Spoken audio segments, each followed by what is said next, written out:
وقت ہے یہ ہے بڑا قیمتی،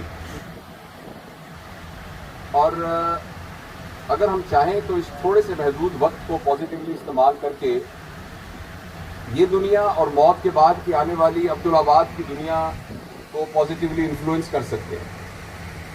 کیونکہ ہم سب جانتے ہیں کہ یہ جو ہمارا 60-70 سال کا اس دنیا میں وقت ہے، اگر آپ اس کو ویسے کاسمک لیول سے جج کرنے کی کوشش کریں تو یہ فلکر آف دی سیکنڈ ہے، اور یہ کچھ بھی نہیں ہے. اس کی پورے کاسمک اس میں جو نظام شمسی چل رہا ہے، باقی نظام چل رہا ہے، اس میں ایک انسان کی زندگی کی حیثیت کچھ بھی نہیں ہے، ایک فلکر آف دی سیکنڈ ہے، جیسے کچھ بھی نہیں. جیسے آپ کے گھر میں کونے میں دیمک لگی ہو، ان دیمکوں میں سے ایک دیمک جو نظر بھی نہیں آتی، وہ ایک پیدا ہوئی، کب مری کب چلی گئی ہمیں پتہ ہی نہیں ہے. لہٰذا یہ جو چھوٹی سی زندگی ہے، اگر اس زندگی کے اندر ہم اپنی خواہشات کو پورا کرنے کی کوشش کریں پھر تو یہ زندگی جو ہے وہ بہت تھوڑی ہے، کیونکہ خواہشیں بدل نہیں سکتی. لیکن اگر اس کے ذریعے سے ہم اپنی آخرت کو لک آفٹر کرنے لگ جائیں تو یہ بہت سفیشینٹ ہے. وہ اس لیے کہ ٹائم کے اسکیل کے اندر جو احادیث سے پتہ چلتا ہے کہ یہاں کا ایک ایک سیکنڈ آخرت کے لاکھوں کروڑوں سالوں کو انفلوئنس کر سکتا ہے. اگر اپنی زندگی کا ہم نے ایک لمحہ اللہ کے حکم کے مطابق اور نبی کریم صلی اللہ علیہ وسلم کے طریقوں کے مطابق گزار لیا تو اس کا مطلب یہ ہوگا کہ ہماری آخرت کی عبدالآباد کی زندگی کا بہت بڑا پورشن ہم نے انفلوئنس کر دیا. اور اپوزٹ ٹو دیٹ، اگر ہم نے زندگی کو کیئرلیسلی گزارا، اور کیئرلیس کا مطلب کیا ہے، یعنی اللہ کے حکم کے خلاف گزارا اور اللہ کے نبی کے طریقوں کے خلاف گزارا، تو اس کے نتیجے میں وہ ہماری آخرت کی زندگی پہ نیگیٹولی انفلوئنس ہوگا. لہٰذا یہ جو زندگی ہے یہ ایک طرح کی دو دھاری تلوار ہے کہ ایک طرف تو یہ اتنی چھوٹی ہے کہ اس میں ہماری کوئی خواہش پوری ہو نہیں سکتی، اور ایک طرف یہ اتنی بڑی ہے کہ اس کے ذریعے سے ہم ہمیشہ ہمیشہ کی زندگی کو زبردست بنا سکتے ہیں. اور ابھی وہ خالد بھائی سے بات ہو رہی تھی، انہوں نے قرآن کی آیت پڑھ کے سکھائی کہ ہم جتنا بھی کامیابی کو ڈیفائن کریں اور جتنا بھی ہم اس کو گیج کریں کہ بیٹا میرا ڈاکٹر بن جائے، انجینئر بن جائے، میرا گھر اچھا ہو جائے، میری زمین اچھی ہو جائے، میری پیداوار اچھی ہو جائے، یا جو بھی میں رشتے سارے نبھا سکوں، یہ ساری باتیں بڑی پازیٹیو ہے. لیکن جو اصل کامیابی ہے وہ وہی ہے جو اللہ پاک نے اپنے نبی کے زبانی قرآن کے ذریعے کہلوائی کہ تم میں سے جو شخص، جو ہم مفہوم عرض کر رہا ہوں، کہ جو شخص جہنم کی آگ سے بچ گیا اور جنت میں داخل ہو گیا تو وہ کامیاب ہے. اور اس کامیابی کو حاصل کرنے کے لیے جو ہمارے پاس اپرچونٹی ہے وہ ہماری یہی زندگی ہے. تو اس زندگی میں موت کا آ جانا یہ ایک کوائن کا دوسرا حصہ ہے. جس طریقے سے وہ میں نے کسی نے یہ مجھے بات بتائی، بڑی دل کو لگی، کہ اگر جس وقت ایک بچہ پیدا ہوتا ہے تو اس کے ماں کو، اس کے باپ کو، کسی کو نہیں پتا ہوتا کہ اس نے ڈاکٹر بننا ہے کہ انجینئر بننا ہے کہ ڈاکو بننا ہے کہ چور بننا ہے یا کیا بننا ہے. لیکن وہ سب کہیں یا نہ کہیں ان سب کو یہ پتا ہوتا ہے کہ اس نے مر جانا ہے. لہٰذا موت جو ہے وہ پیدا ہونے کے ساتھ ہی شروع ہو جاتی ہے. لہٰذا اگر 60 سال کی عمر میں اگر کسی نے اس دنیا سے جانا ہے تو جب پیدا ہونے کے بعد وہ اپنا ایک دن گزار لیتا ہے تو وہ ایک دن مر گیا. جو 30 سال کی عمر کا ہے وہ 30 سال مر چکا ہے. اور جو آخری دن پتہ لگتا ہے، اعلان ہوتا ہے، وہ بالکل ایسی ہے جیسے کانووکیشن میں ڈگری ملتی ہے ڈاکٹر بننے کی. تو یہ تو نہیں ہوتا کہ صبح بندہ ڈاکٹر نہیں تھا اور آدھے گھنٹے بعد ڈاکٹر بن گیا. وہ تو پورا اس نے 13 سال کی محنت کی ہوتی ہے. آخری دن صرف اعلان ہوتا ہے. تو موت والے دن صرف کانووکیشن ہے، اس دن صرف اعلان ہوگا کہ بھائی آج یہ اس کا انتقال، آج یہ منتقل ہو رہا ہے. لیکن مرنے کا عمل ہمارا روز سے شروع ہے. آج بھی ہم مرے ہیں، صبح سے لے کر اب تک ہم مر گئے ہیں، اور مرنے کا یہ عمل چل رہا ہے. تو اسی پروسیس کے اندر ایک دن ہمارا وقت بھی آئے گا اور اعلان ہوگا کہ بھئی جاوید اقبال کا انتقال ہو گیا، یا ہم سب میں کسی کا بھی انتقال ہو گیا. لہذا موت کوئی فیلئر کی نشانی نہیں ہے، موت کوئی ڈیزاسٹر کی نشانی نہیں ہے، موت کسی قسم کے نقصان کی کوئی نشانی نہیں ہے. اس لیے موت کا ہونا تو ایک زندگی کے پروسیس کا ایک حصہ ہی ہے. صرف یہ ہے کہ یہ جسم سے ہم ڈسکنیکٹ ہو گئے، لیکن وہ جو اصل ہم ہیں وہ اس جسم کو ایک تبرک سمجھ کے، ایک مقدس سمجھ کے کہ اس کے اندر سے اس کا سفر گزرا تھا، وہ جو ہم خود ہیں وہ نکال کر اللہ کے حضور ایک روح کی شکل میں پیش کر دیے جائیں گے. یہی معاملہ ہمارے بھائی مصطفیٰ کمال پاشا کے ساتھ ہوا، اور یہی معاملہ میرے اور آپ کے ساتھ ہونے والا ہے. یہی معاملہ ہمارے آباء و اجداد کے ساتھ ہو چکا ہے، اور یہی معاملہ ہمارے بچوں کے ساتھ اور ہماری وہ اولادیں جو بھی پیدا نہیں ہوئیں ان کے ساتھ بھی ہونے والا ہے. تو یہ تو ایک لحاظ سے کوئی پریشانی کی بات نہیں ہے. اور بھائی محمود صاحب یہ کہہ رہے تھے کہ بھائی اللہ، صبح میں جب آیا تو وہ کہہ رہے تھے کہ اللہ کاتب تقدیر ہے اور اللہ سے زیادہ کون اچھی تقدیر لکھ سکتا ہے، تو جو اللہ نے لکھا ہے وہ صحیح لکھا ہے. تو انہوں نے یہ مجھے کہہ رہے تھے کہ دیکھو پاشا کے جانے کے لیے، پاشا کے پیچھے جو رونے والے ہیں ان کے لیے، اور جو باقی لوگ تھے ان سب کے لیے جو بیسٹ تھا وہ اللہ تعالیٰ نے فیصلہ کر کے اپروپریٹ ٹائم کے اوپر اللہ تعالیٰ ان کو لے کے چلا گیا. اور یہ تو ہم اس کو کوئی ڈاؤٹ کر ہی نہیں سکتے. البتہ اس کا جو دوسرا آسپیکٹ ہے وہ ایک لکھنے والا نوبل پرائز رائٹر ہے مارکیز، اس نے کہا ہے death means you can never see your dear ones again.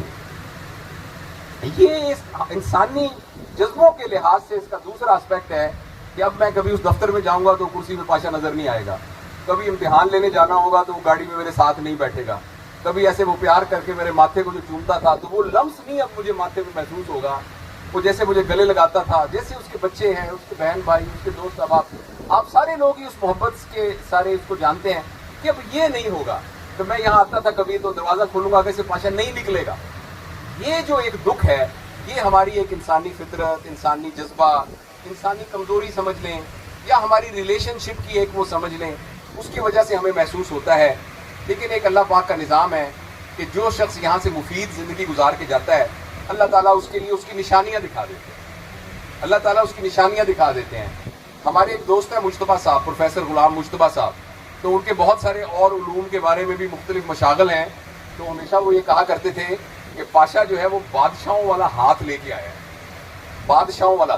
اب 40 سال کی اس کی زندگی کا تو میں گواہ ہوں، اور اس کے علاوہ جو محمود صاحب تو ظاہر ہے انہوں نے ان کو گود میں کھلایا اور باقی لوگ جو جانتے ہوں، 40 سال کا میں گواہ ہوں. 1980 میں میری پاشا سے پہلی دوستی ہوئی تھی، جانتا 79 میں پتہ لگ گیا تھا، 80 میں پہلی دفعہ میری دوستی ہوئی تھی اور وہ کبھی بریک نہیں آیا. تو واقعی میں یہ کہہ سکتا ہوں کہ وہ ایک ایسا کوئی اللہ تعالیٰ کا بندہ تھا کہ وہ بادشاہوں والا ہاتھ لے کے اور بادشاہوں والا مقدر لے کے آیا. یعنی شروع میں اللہ نے اس کو عزت دی، بڑے باپ کا بیٹا تھا، عزت والے باپ کا بیٹا تھا، عزت والے خاندان سے تھا. میں ڈاکٹر بن گیا، اچھے اسکولوں میں پڑھا، ڈاکٹر بن گیا. یہاں وہ سب کا لاڈلا تھا، ہر کلاس میں فرسٹ آتا تھا، گولڈ میڈل لیتا تھا، میرٹ تھا اس کا بہت زبردست، بیسٹ گریجویٹ بنا، اتنے سارے تمغے اس کے گلے میں لٹ کے. پھر اللہ تعالیٰ نے اس کو وسعت دی تھی، ان کے والد صاحب کو انگلینڈ چلا گیا، ٹریننگ کی، یہاں آیا، فرسٹ اٹیمپٹ میں اس نے وہ کر لیا، پبلک سروس کا امتحان پاس کر لیا. کچھ مہینے میلسی میں وہ رہا تھا، شاید آپ کو یاد ہو کہ کچھ دوستوں کو پتا ہوگا. اور اس کے بعد پھر یہاں اسسٹنٹ پروفیسر آئے، اور اس کے بعد یہاں سے ترقی کا سفر جو دنیاوی طور پہ آپ دیکھیں تو ترقی کا سفر کسی جگہ پر کبھی کوئی بریک آئی نہیں، کبھی کوئی مالی پریشانی نہیں آئی، کبھی کچھ اور چیزیں پریشانی نہیں آئی. اللہ تعالیٰ نے خوبصورت شکل دی، خوبصورت سیرت دی، خوبصورت غصہ دیا. پھر ایک اس کی زندگی میں ایک ٹف ٹائم آیا جب کچھ عرصہ اس کے پاس اولاد نہیں تھی، بڑا پریشان تھا. پھر ایک دم اللہ تعالیٰ نے اس کو اولاد دی. اور یہ بات شاید بہت سارے لوگوں کو نہیں پتا ہوگا، جو قریبی دوستوں کو پتا ہوگا کہ جب اس کے ہاں پہلے بچے کی ولادت ہوئی ہے نا، اس کے بعد سے وہ پاشا ایک ڈیفرنٹ پاشا تھا. اس کے بعد میرے سامنے اس نے کاغذ پہ لکھا تھا آج کے بعد میں نے یہ کام نہیں کرنا. اور وہ کام کو بہت بڑے گناہوں والے کام نہیں تھے، لیکن اس نے کہا میں نے فیصلہ کر لیا یار، میں دکھ کرتا تھا میری اولاد نہیں ہے، اللہ تعالیٰ نے مجھے اولاد دی ہے، اس کے شکرانے میں نے یہ میرا نہیں خیال کہ اس دن کے بعد پاشا نے کبھی کوئی نماز چھوڑی ہو. ہم جب سفر میں جاتے تھے تو سب سے جب میں پرنسپل تھا اور وہ یہاں پاشا وی سی تھے، تو میں وہاں سے اکثر ہم دونوں کو میٹنگ میں جانا ہوتا تھا، تو میرا ڈرائیور مجھے خانے والا چھوڑ جاتا تھا اور یہاں سے اس کی گاڑی آ جاتی تھی. تو ہم الگ الگ گاڑیوں کی بجائے وہ واپس چلا جاتا اور پھر ہم ایک گاڑی میں جاتے تھے. سب سے پہلا یہ تھا کہ یار حساب لگا لیں کہ ظہر اور عصر کی نماز کہاں آئی. اور کئی دفعہ ایسا ہوتا ہے یار ایک منٹ ذرا وضو کر لیں تاکہ پتہ نہیں رستے میں کہیں کوئی نماز نہ رہ جائے. اسی طریقے سے جب ہم کبھی لاہور میں ہوتے تھے بہت عرصہ پہلے، پھر تو یہ ہم نے چھوڑ دیا تھا کام، کافی عرصہ ہوا، تو وہاں کے فلم وغیرہ دیکھنے جاتے تھے، وہ ڈرامے ہوتے تھے وہ دیکھنے جاتے تھے. تو اس کے دوران مجھے یاد ہے ایک دفعہ فلم کے دوران بیچ فلم میں ہم دونوں باہر نکل کے اور نماز پڑھ کے آئے، کیونکہ ہمارے ذہن میں یہ خیال تھا کہ مغرب کی نماز نکل جائے گی. اور وہ مجھے پاشا نے پریشرائز کیا کہ یار نماز نکل جائے گی پہلے مغرب. اور خالد صاحب کے ساتھ اور کچھ دوستوں کے ساتھ انہوں نے حج کیا، اور حج کے بعد ان کے اندر پھر ایک اور بہت زبردست تبدیلی آئی. اور یہ مطلب بظاہر وہ ایک لبرل سا ایک نوجوان ہنستا، یعنی مسکراتا، لطیفے سناتا، لوگوں کو ہنساتا، لیکن اندر سے وہ بہت پکا دیندار آدمی. اور یہ ساری جو 15-20 سال کی اس کی زندگی ہے جس کے اندر چینج آئی ہے.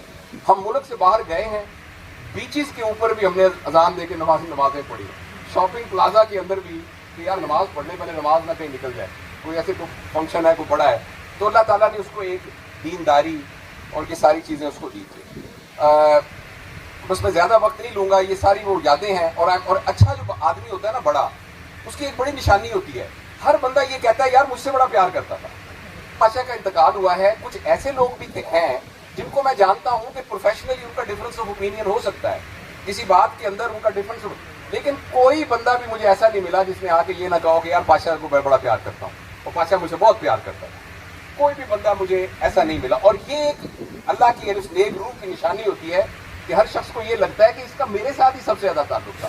مجھے بھی یہ گمان ہے کہ میرے ساتھ اس کا بہت تعلق تھا. اور میں آپ کو ایک واقعہ سناؤں کہ بس اس کے بعد میں اجازت لوں گا. باتیں تو بہت ساری کی جا سکتی ہیں. وہ ہوا یہ کہ جب میں 94 کے اندر میں اسسٹنٹ پروفیسر بنا, پاشا پہلی اسسٹنٹ پروفیسر بن گیا تھا کچھ مہینے پہلے, تو مجھے انہوں نے بہاولپور ٹرانسفر کر دیا. وہاں میرا دل نہیں لگتا تھا, تو وہاں ہمارے ایک جاننے والے تھے, انہوں نے کہا کوئی بات نہیں تمہارا میں واپس ٹرانسفر کر دوں گا. تو وہ عارف نقی صاحب اس وقت وزیر اعلیٰ تھے, تو وہ ان کے دوست تھے. انہوں نے کیا کہ نا مجھے ایک ڈائریکٹو دے دیا اور انہوں نے کہا لو جی آپ کا ملتان ٹرانسفر ہو گیا. گھر میرا یہیں تھا, بچے یہیں تھے. تو میں وہاں جب گیا سیکریٹ میں, تو انہوں نے مجھے آرڈر پکڑا دیے, doctor Javed is here by transferred as assistant professor to رشتر and doctor Mustafa Kamal Pasha A P is transferred in his place to Bahawalpur. میں نے کہا یہ کیا ہے؟ وہ کہتے ہیں آپ کو کیا غرض اس بات ہے؟ میں نے کہا یار وہ تو میرا بھائی ہے, میں اس کو کیسے منہ دکھاؤں گا؟ تو اس نے کہا جی آپ کو, اچھا مجھے پتا تھا کہ اگر یہ کروا بھی لیتا تو پاشا نے 5 دنوں میں آرڈر ریورس کرا لینے, یعنی جتنے اس کے تعلقات. میں نے کہا یار یہ میں نے نہیں کرنا. اچھا اس نے کہا نہیں جی یہ تو نقی صاحب کا آرڈر ہے, اب تو کرنا پڑے گا. میں باہر آیا تو چپڑاسی نے, میں چھوٹا جونیئر ہی تھا اس وقت, مجھے اس نے کہا اس کو کچھ پیسے ویسے دو تو پھر آرڈر ریورٹ ہوگا. تو میں گھر سے آرڈر لینے گیا تو 3-4 ہزار روپے خرچ کر کے وہی واپس آ گیا. یہ بات میں نے پاشا کو کبھی نہیں بتائی. 4-5 سال پہلے کسی اور نے پاشا کو یہ بات بتائی.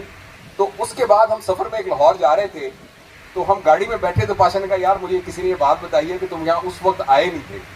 میں نے کہا یہ بات تو مجھے بھول ہی گئی, میں نے آنا بھی نہیں تھا. تو پاشا نے زور سے مجھے گلے لگا کر اور میرے ماتھے پر ایک بوسہ دیا.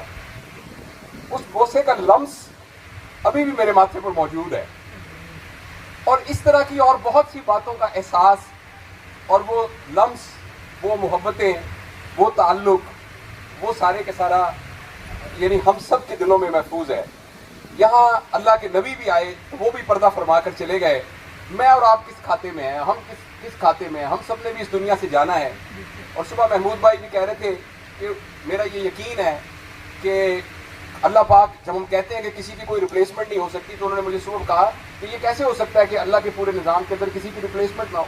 اللہ پاک کسی کو پہلے ریپلیسمنٹ کا بندوبست کر کے کسی کو اس دنیا سے لے کے جاتے ہیں. تو ہم سب نے یہاں سے دنیا سے چلے جانا ہے.